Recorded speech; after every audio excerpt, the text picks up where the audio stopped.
what Southern California is dealing with, and we are going to miss her.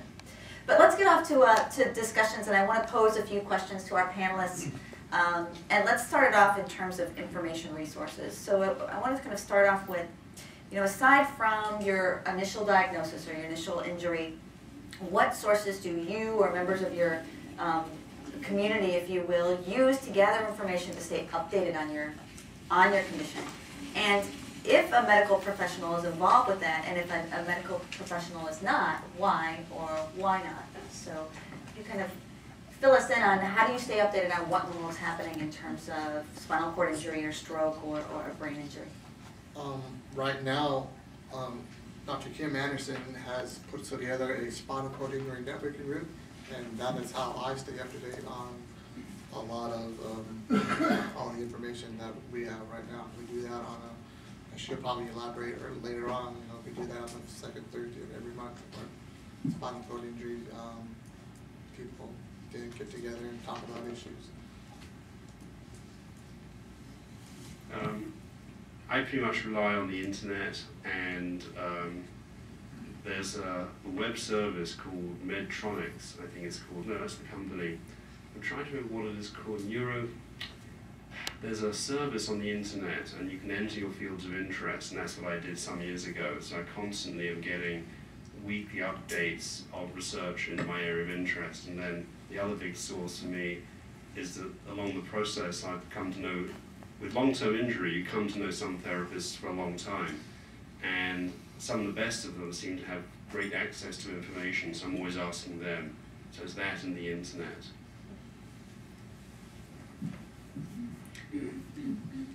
I have several sources of information. There's a website called CareCure, C-A-R-E-C-U-R-E. It's run by a neuroscientist at Rutgers named Wai Jiang. There's probably over 25,000 people with spinal cord injury and related conditions that visit that site from around the world and on a regular basis. There's about 35 different forums in there: rehabilitation, cure forum, care forum, pain, sexuality, relationship, everything. So that's one good source of information. Another source is, for me, is just kind of a network that I've built of my own over the years, just talking to people. And I guess I'd include Kim in that network.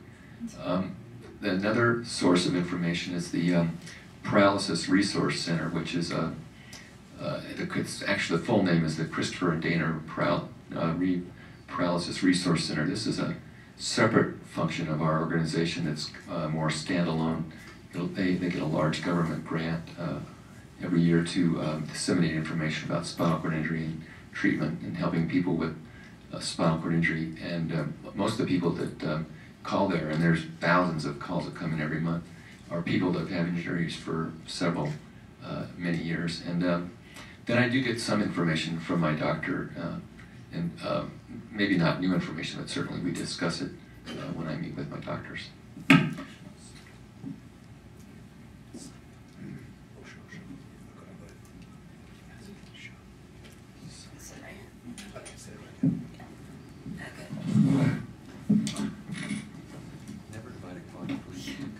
So one thing that is really important is to do a hand stimulator. I get a lot of my information, of course, from the different research that I do, and that. But I would say, in general, a lot of people with spinal cord injury, and probably a lot of diseases in general, get information from the internet now, and that's always kind of you never know what source they're going to stumble upon. So some of it may be really good, like the things that are developed by the Christopher Reeve Foundation and the National Spinal Cord Injury Association. But some of it might not be very good, and that's where people may get mixed up. Another resource is for people that are lucky enough to be in regions where there's a model spinal cord injury system, which is a continuum of care from the time that the actual incident happens until acute treatment, rehab, and then long-term care, and they come back to the doctor every year for very similar to the VA spinal cord system. Those centers, of which there's only 14 now in the United States, they develop very, very good resources for their patients. And a lot of it will also be internet-based, but they'll also have, they'll send out newsletters or hold typical conferences or, and usually give a book to people when they're discharged.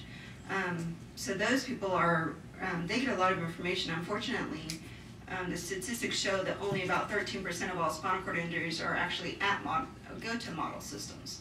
So by and far, I would say a lot of people that are out there in the general community that are treated at regular, city hospitals that have just typical non-specialized rehab don't have a lot of access to information.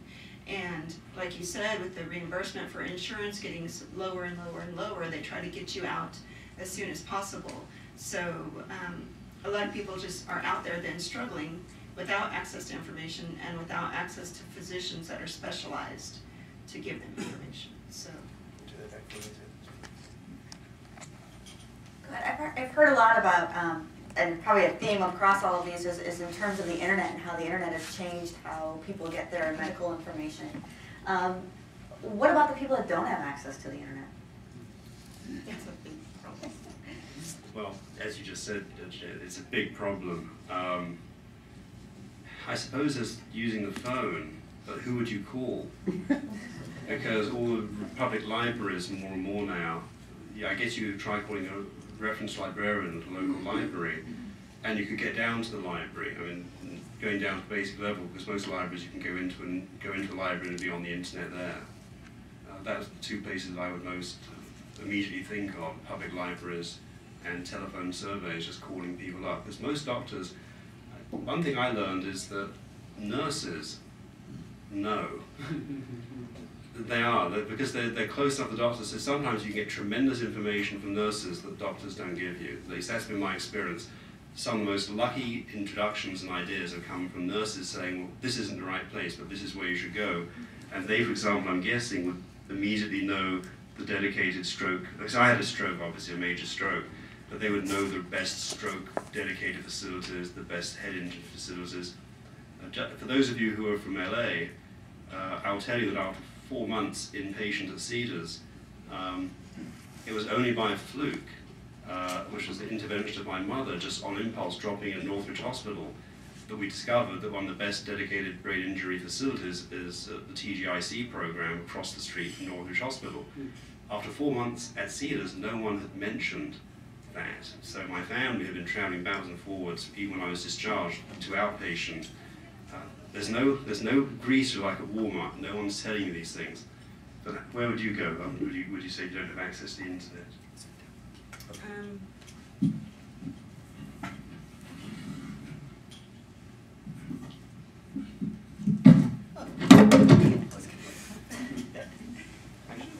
Microphones.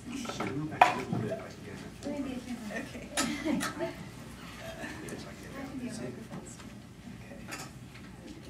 It's right by my foot. It's my fault too. I should have put it down in front of me. I realize. I'm sorry about that. Don't worry.